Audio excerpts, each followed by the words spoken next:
আপনার আমলনামায় প্রত্যেকটা হরফের বিনিময়ে কমপক্ষে 10টা করে নেকি জমা হয়ে যায়।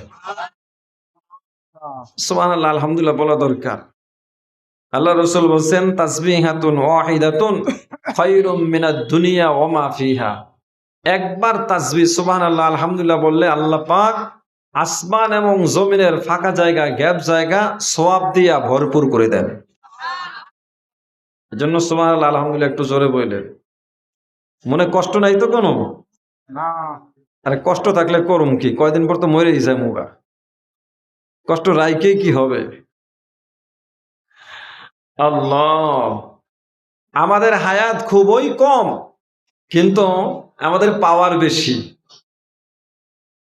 যেমন পাওয়ার বেশি কেমন? এই উম্মত গড় হায়াত হইল 60, 65 কিংবা 70, আর অন্যান্য উম্মতের হায়াতের পরিমাণ কি জানেন? 300 বছর, 400 বছর, 800 বছর, 900 বছর, 1000 বছর, 1400 বছর, 1600 বছর। চিল্লায় এখন সুবহানাল্লাহ। আমাদের হায়াত মাত্র 60, 65 কিংবা 70। এর পরেও লম্বা হায়াতের উম্মতের চাইতে একেবারে অল্প থেকে অল্প, স্বল্প থেকে স্বল্প হায়াতের উম্মত অন্যান্য উম্মতের 500 বছর আগে আগে বেহেশতে চলে যাবে। একটু জোরে কন্যা ভাই। আপনাদের কি জবানটারে তালা মাইরে রাখছে নাকি ইবলিশে, আল্লাহ জানে।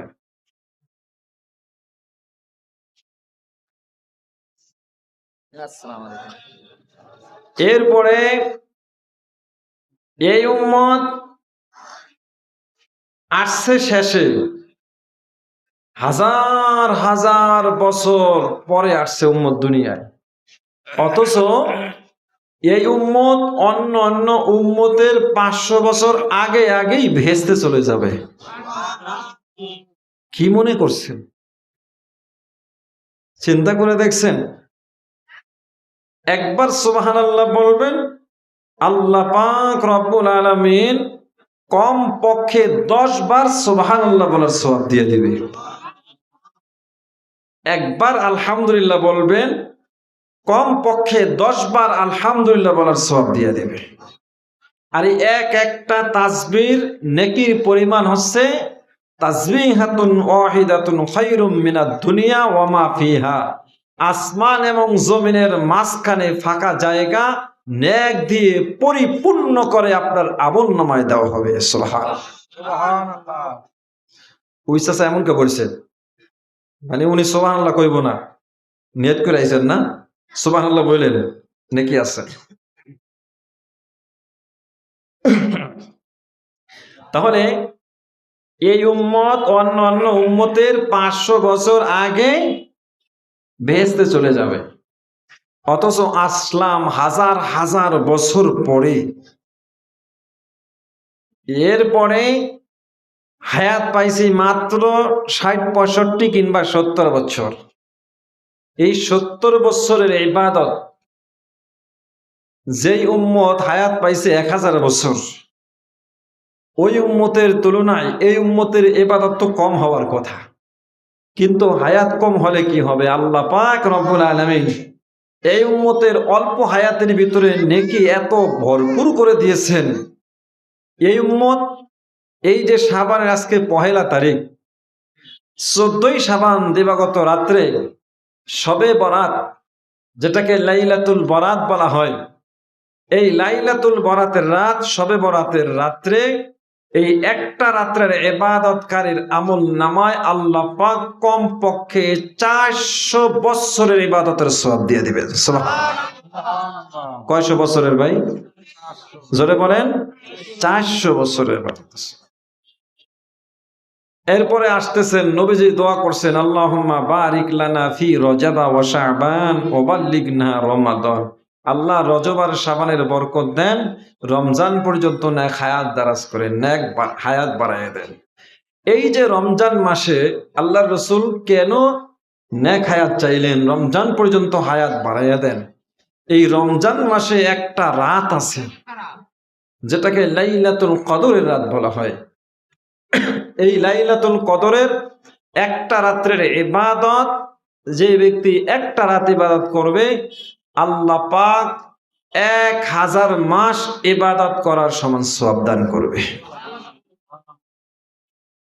তো এই 1000 মাসকে হিসাব করে দেখছি, 83 বছর 4 মাস ইবাদত একটানা করলে যেই নেকি আর সওয়াব হইতো, আল্লাহ পাক রমজানের একটা রাত লাইলাতুল কদরের রাত ইবাদত করলে আল্লাহ পাক 83 বছর 4 মাসের সমানে লাগাতার নেকি করার সওয়াব আল্লাহ পাক দান করবে। সুবহান। তো এত নেকি যেই উম্মতের, এই উম্মত কম হায়াত পাইলেও তো অন্য অন্য উম্মতের আগে আগে দৌড়ে দৌড়ে ভেস্তে চলে যাবে। সুবহানাল্লাহ। এরপরেও নবীজি সাল্লাল্লাহু আলাইহি ওয়াসাল্লাম বলছেন, আমার একটা উম্মতের, খাঁটি উম্মত, বেজাইল্লা উম্মত না, খাঁটি আশেক উম্মতের দাম কত জানেন? বনি ইসরাইলের একটা নবী আলাইহিস সালাতু ওয়াস সালামের চাইতেও নবী বলেন আমার একটা খাঁটি উম্মতের দাম অনেক বেশি। সুবহানাল্লাহ। চিন্তা করে দেখেন, আসছেন শেষ জমানায়, আল্লাহ পাক এই উম্মতকে বড় দামি উম্মত বানায় দিছে। আল্লাহ বলেন কুনতুম খায়রা উম্মাত, তোমরাই শ্রেষ্ঠ উম্মত, তোমরাই খায়র উম্মত, তোমরাই দামি উম্মত। এখানে খয়ের দ্বারা ভালো বুঝায় নাই, এখানে খয়ের দ্বারা দামি বুঝাইছে, শ্রেষ্ঠ বুঝাইছে। কতটা শ্রেষ্ঠ? আল্লাহ পাক প্রতিটা স্তরে স্তরে উম্মতের শ্রেষ্ঠত্ব প্রমাণ করেছেন। কিয়ামতের কঠিন মুসিবতের ময়দানে নূহ আলাইহিস সালাতু ওয়াস সালামকে আল্লাহ ডাকবেন, ইয়াউমা ইয়াজমাউল্লাহুর রুসুলা ফায়াকুলু মাযা উজিবতুম।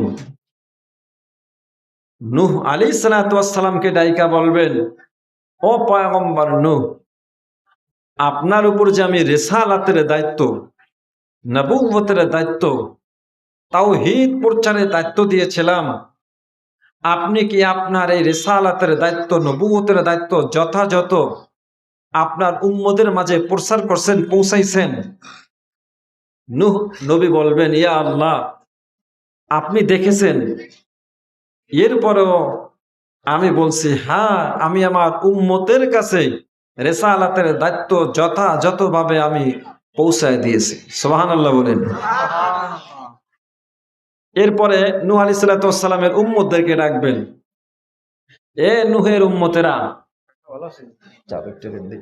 এ নূহের উম্মতেরা, বলো তোমরা, তোমাদের কাছে কি কোনো নবী গিয়েছিল? তো নূহ আলাইহিস সালাতু ওয়াস সালাম উম্মতরা বলবে, আমাদের কাছে কোনো নবী যায় নাই। এরপরে আল্লাহ পাক আবার জিজ্ঞেস করবেন, তোমাদের কাছে কি নূহ নামে কোন নবী তোমাদের কাছে একাত্মবাদের তাওহীদের দাওয়াত নিয়ে যায় নাই? উম্মতেরা কি বলবে? উম্মতেরা সেই দিন বলবে, আল্লাহ, নূহ নামে কোন নবী আমাদের কাছে যায় নাই। নাউজুবিল্লাহ বলেন। আর একটু জোরে বলেন নাউজুবিল্লাহ। হাসা কথা কইছে না মিছা কথা কইছে? সত্য বলছেন না মিথ্যা বলছেন? একবার সহি কথা বললাম আর একবার গলত বললাম। হাসা কোনো কথা হইল? মিছা কোনো কথা হইল? তো এখন বেকায়দায় পড়ছে না নূহ পয়গম্বর? আল্লাহ তো দেখছেন, ওই আল্লাহ দেখার পরেও আল্লাহ সেই দিন সাক্ষী চাইবেন। আপনি কি করেন সব তো আল্লাহ দেখেন। এরপরেও আপনি এই মাহফিলে আসছেন কি আসেন নাই, এটা আল্লাহ দেখেন না? দেখছেন। এরপরেও হাসরের ময়দানে এই জমিনটা আপনার জন্য সাক্ষী হয়ে থাকবে। চিল্লায় বলেন সুবহানাল্লাহ। এই জমিনটা আপনার জন্য সাক্ষী হয়ে থাকবে। আল্লাহ সাক্ষী চাইবেন।